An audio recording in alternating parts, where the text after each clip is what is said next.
एक गोष्ट ध्यानात ठेवा, जर का शंभू राजेंना अपाय झाला तर आम्ही कोणाचीही गय करणार नाही। मातोश्री,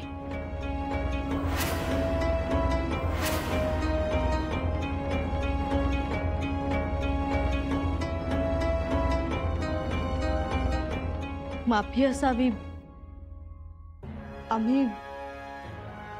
आम्ही वर्दी न देता आलो। तुमची वर्दी नसली तरी चालतं आम्हाला। या, मला इजाजत द्यावी। या।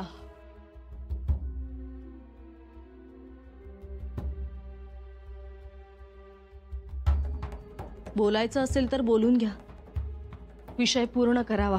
नाही नाही, आमचं बोलणं झालंय। अभिनंदन करायला आला होतात का मातोश्रींचं? अभिनंदन?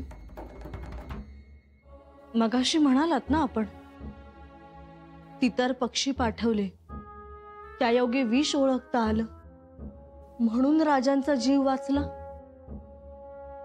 हो हो, त्यासाठीच आलो होतो मी। बोललो तितर पक्षाबद्दल आणि मातोश्रींबद्दल। आता निघू? राजमातोश्री, इजाजत द्यावी। या।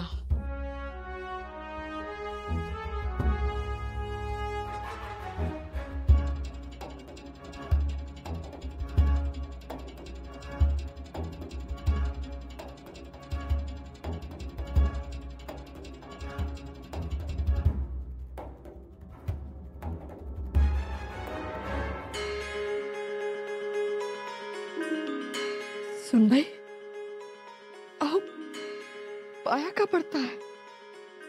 आम्ही नाही हो पुण्यवंत। मातोश्री, पुण्यवंतांचं मोजमाप कसं करावं हो? आम्ही फक्त एवढंच जाणतो, आज तुमच्यामुळे आमचं कुंकू बळकट राहिलं। नाही हो सुनबाई,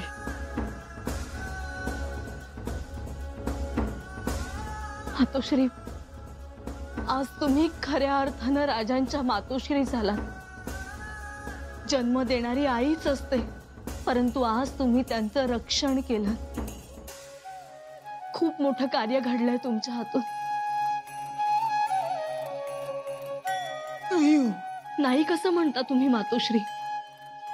तुम्हाला काहीतरी जाणवलं असेल, धोका दिसला असेल। आम्ही तर म्हणतो तुम्हाला दृष्टांत झाला। या सगळ्या वस्तू पन्हाळगडावर पाठवा। म्हणूनच तुम्ही वाघनख, खंडोबाचा भंडारा, देवीचा अंगारा, विष उतरवणारी ती शिशी आणि तितर पक्षी पाठवले। हा दृष्टांत झाला म्हणूनच ना? नाहीतर इतर वेळी या वस्तू गडावर पाठवण्याचं कारण तरी काय? सुनबाई, मातोश्री, तुमच्या या ऋणातून आम्ही कसं उतराई व्हावं खरंच आम्हाला कळत नाही हो। सुनबाई, आमच्या हातून जशा चांगल्या गोष्टी घडतायत तशा वाईट गोष्टीही घडल्यात। घडल्या असतील, पण ही एक चांगली गोष्ट त्या गोष्टींना पुसून टाकणारी आहे। तुम्ही समजून का घेत नाही? आम्हाला काहीच ठाऊक नाही। एकतर आम्ही इथे कृतज्ञता व्यक्त करायला आलोय, आणि दुसरं म्हणजे आपण राजांचे प्राण वाचवले। आपण त्यांच्या जीवनदायिनी आहात। मातोश्री, राजांवर असंच लक्ष असू द्या। सुनबाई,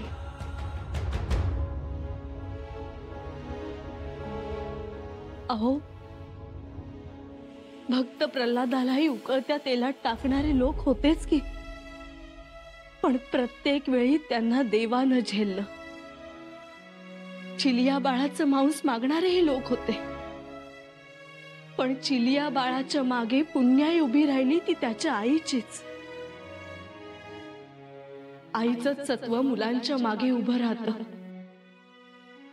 की जे आज तुमच्या रूपानं राजांच्या पाठीशी उभं राहिलं. एवढंच. येतो आम्ही.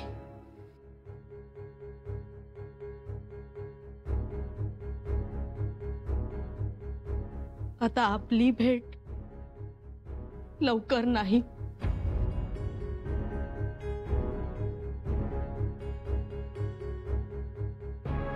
बाळराजेंना गादीवर बसवा, आम्ही अर्धे राज्य देऊ. असे जे आपण अकबरास पत्र पाठवले त्यावर शिक्का कोणाचा होता? तुमचा शिक्का आहे. हो ना, चुटकी सरशी विषय बदलून टाकला. हा, मला आपलं भ्या. परत आपली चौकशी होती का काय? कसली चौकशी हो? साधा चौकशी हा शब्द सुद्धा निघाला नाही कोणाच्या तोंडून. होय की? पंत, मानलं तुम्हाला. हा, ते तंत्र आहे समोरच्या माणसाची दिशाभूल करायचं. कसं आहे, बुद्धीची कुवत ओळखायची आणि कळ फिरवायची. पर एक हे समजा तुम्हीच करू जाणं. हा, येड्या कपाड्याचं काम नाही ते. खरंय. आता एवढे मुरलेले मुत्सद्दी हंबीरराव, पण त्यांनाही गपगार केलं. त्यांनी तोफ टाकली खरी, पण काहीही उपयोग झाला नाही. हा, आणि त्या कलुषाचा पार त्याची हजामतच केली चांगली. मग भीतोय का त्याला? काय म्हणाला तर स्वकीयांकडून हल्ला झाला असण्याची शक्यता आहे.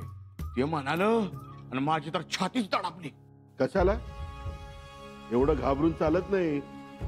त्याचा काढला ना कलशाभिषेक, तोच हरामी आहे. होय की? मग तुम्हाला वाटत असेल मी शंभूराजांना का नाही म्हणतो ते? त्याचं खरं कारण हे, महाराज जिवंत असताना त्यांनी कलशाभिषेक केला. रास्तच आहे तुमचं. त्याबद्दल माझ्या मनात शंका नाही. स्वकीयांनी हल्ला केलाय या चर्चेच्या खड्यात जेव्हा तुम्ही सोयरा मातोश्रींचं तित्तर पक्षी सोडलं तेव्हा सदरेवरची समधी तित्तर बित्तर झाली. आता याच परिस्थितीचा फायदा उचलायचा आपण. वेगानं हालचाली करायच्या आणि तुरुपाला खेळात ओढायचं.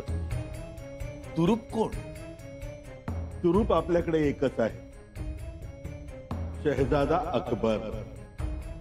आता त्याच्या साह्यानं आपण फसलेला डाव जिंकायचा. आता फक्त घाई करायला पाहिजे.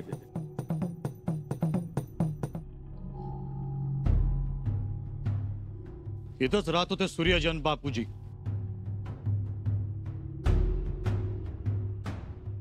तुम्ही दोघं इथंच थांबा, मी बोलवल्यावर आत या.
वलाय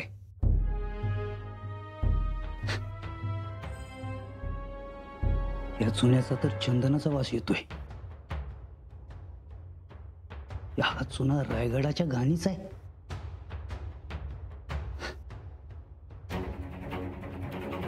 रामा तांबोळ्याचा चुना.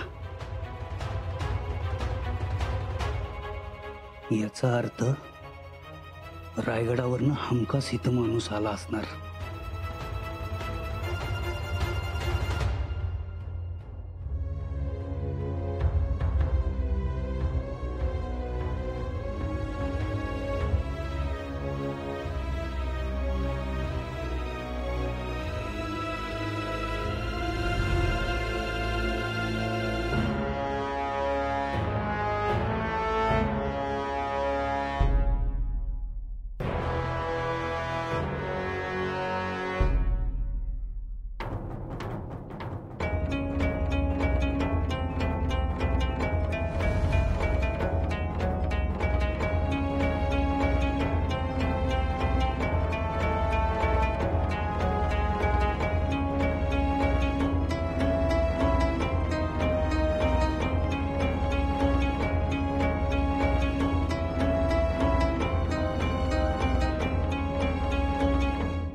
या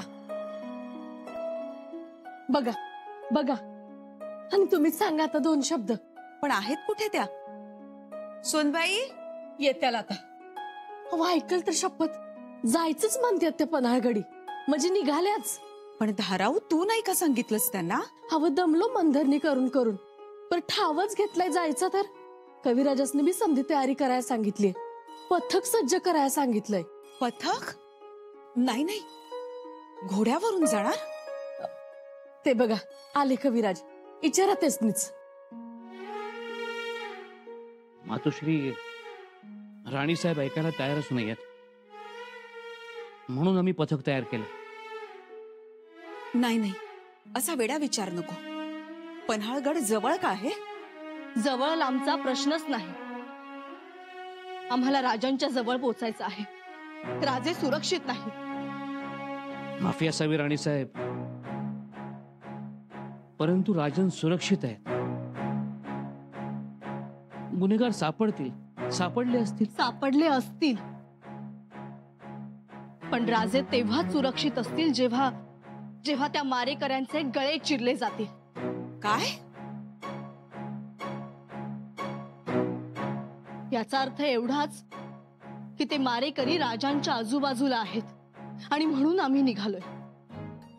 राणीसाहेब, आम्ही आपल्याला कालही सांगितलं, आज पुन्हा सांगतो, आपण पन्हाळगडी जाऊ नये.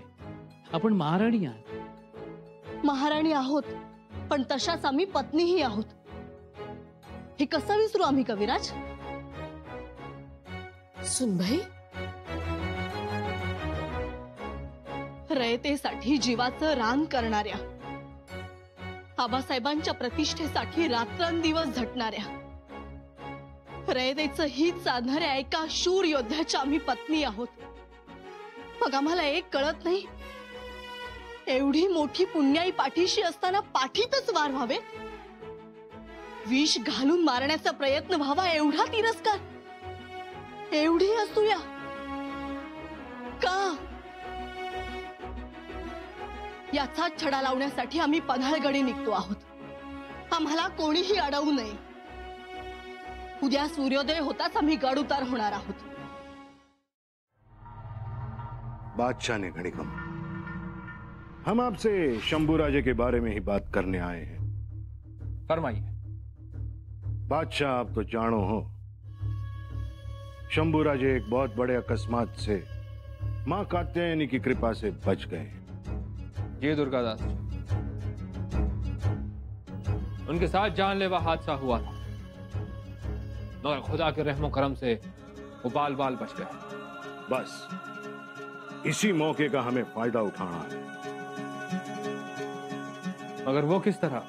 बादशाह, हमें शंभू राजे से मिलने का मौका एकलिंग जी ने घड़कर भेजो है. वो इतने बड़े हादसे से बच गए तो उन्हें अपनी सद्भावना व्यक्त करने के लिए एक बार मिलना तो बनता है. के सोच में पड़ गए बादशाह? यही सोच रहे हैं दुर्गादास जी के ये हादसा नहीं था. शंभू राजा के अपने ही लोगों ने सोच समझकर उनके साथ विश्वासघात किया, गद्दारी की. ये बात तो दिए जैसी साफ है. हाँ दुर्गादास जी, एक बात और सच सामने आती है, शंभू राजा के अपने लोग ही उनके साथ नहीं, उनके अपने लोग ही उन्हें गिनती में नहीं लेते. ये भी तो सच है. हाँ, उनके नजदीक के लोगों ने ही ये किया होगा. हम भी यही कहना चाहते हैं. हम यहां पर आए थे राजा से पनाह मांगने के लिए, मगर अब बात बिल्कुल साफ है दुर्गादास जी. जिस राजा के लोग ही उनके साथ ना हो, वो खुद हमारा साथ कैसे देगा? लेकिन बादशाह, ये कौन लोग हैं ये हमें पता नहीं. ये मंत्री हैं या कोई और दूसरे, और इसलिए हमने किसी नतीजे पर पहुंचना ठीक नहीं होगा. मंत्री ही होंगे, वही तो आए थे हमारे पास प्रस्ताव लेकर अपने राजा को हटाने के लिए. इंशाअल्लाह अनाजी पंथ की बात अगर हम मान लेते हैं तो बात हमारे फायदे की होगी. सोच लीजिए राणा जी।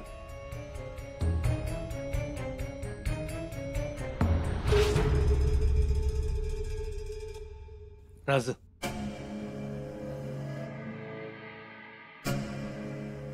ते सूर्यजीन बापूजी जिथं राहत होते त्या घराची मी झाडाझडती घेतली। तिथं मला हे पत्र सापडलं। त्या दोघांना कोणी पत्र पाठवलं असेल? त्या दोघांना पत्र कोणी पाठवलं याचा सुगावा नाही लागला, पण पत्र पाठवणारा माणूस लय मुरब्बी दिसतोय। म्हणजे या पत्राला एक विशिष्ट प्रकारचा सुगंध आहे।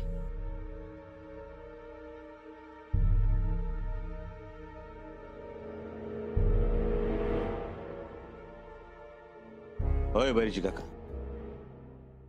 पत्राला सुगंध आहे, पण हा सुगंध अत्तराचा वाटतो। होय, अत्तरच आहे, कनोजी अत्तर।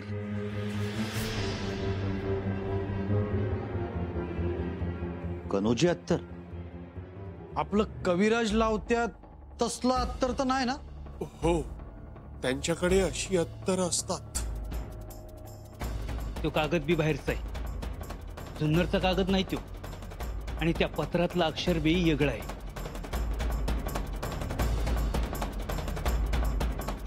आमच्या ओळखीचं नाही हे अक्षर। अहो, मराठी वळणाचं अक्षरच नाही ते। बैरजी काका, हा कस्तुरीचा सुगंध आहे,